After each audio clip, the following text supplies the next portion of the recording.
வணக்கம். இன்றைக்கி நம்ம பார்க்க போகிற சமையல் ஒரு சிம்பிளான சட்னி ரெசிபி தான் பார்க்க போகிறோம். இட்லி, தோசை, பஜ்ஜி எல்லாத்துக்குமே தொட்டு சாப்பிட்றதுக்கு அருமையாக இருக்கும். வாங்க எப்படி செய்யலாங்கிறத பார்க்கலாம். ஒரு பேன் எடுத்துக்கலாம், கொஞ்சமாக எண்ணெய் விட்டுக்கலாம். எண்ணெய் சூடானதும் ஒரு 20 சின்ன வெங்காயம் முழுசாக அப்படியே சேர்த்துக்கலாம்.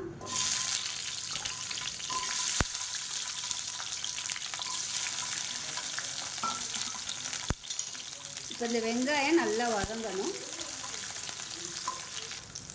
இப்போ பாருங்கள், வெங்காயம் கண்ணாடி பதம் வதங்கிடுச்சு. இப்போ இதில் வந்து ஒரு 4 பல் பூண்டு சேர்த்துக்கலாம். இது கூடவே ஒரு 5-6 பச்சை மிளகாயை 2ஆக கீறிட்டு சேர்த்துக்கலாம். இது கூடவே மீடியம் சைஸாக 2 தக்காளி சேர்த்துக்கலாம். வெங்காயத்தோட தக்காளியோட அளவு அதிகமாக இருக்கணும். நான் அன்றைக்கி சின்ன வெங்காயம் எடுத்துருக்கேன், இங்கே பெரிய வெங்காயம் கூட எடுத்துக்கலாம். உப்பு கொஞ்சமாக சேர்த்துக்கலாம். இப்போ இதில் 1 டேபிள் ஸ்பூன் அளவுக்கு சாம்பார் தூள் சேர்த்துக்கலாம். இல்லை வீட்டில் வச்சுருக்கிற குழம்பு தூள் எதுனாலும் சேர்த்துக்கலாம். சாம்பார் தூள்லேயே மிளகாத்தூள் சேர்த்துருக்கோம், அதனால் நான் சேர்க்கலை. உங்களுக்கு விருப்பம் இருந்தால் இன்னும் கொஞ்சம் நல்லா காரமாக வேணும்னு நினச்சிங்கன்னா ஒரு 1/4 டீஸ்பூன் போல் மிளகாத்தூள் தனியாக சேர்த்துக்கோங்க. ஏன்னா பச்சை மிளகா வேறு இருக்குது, அதனால் காரத்தை பொறுத்து நீங்கள் சேர்த்துக்கோங்க. இப்போ பாருங்கள், நல்லா வதங்கிடுச்சு. கமத்திடலாம். ஆறுனதுக்கப்புறமா அரைச்சிக்கலாம். ரொம்ப நைஸாக அரைக்கக்கூடாது, கொஞ்சம் நரன்னு இருக்கிற மாதிரி அரைச்சி எடுத்துக்கலாம். இப்போ கடாயை எடுத்துக்கலாம். ஒரு 2 டீஸ்பூன் அளவுக்கு எண்ணெய் விட்டுக்கலாம்.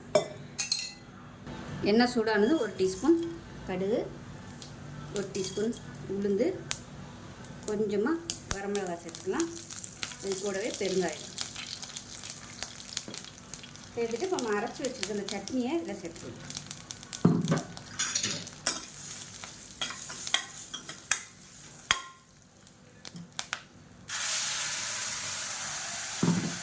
சேர்த்துட்டு தண்ணி கொஞ்சம் சேர்த்துக்கலாம். அதாவது ரொம்ப தண்ணியாக இல்லாமல் ரொம்பவும் கெட்டியாக இல்லாமல் இருக்கும் இந்த சட்னி.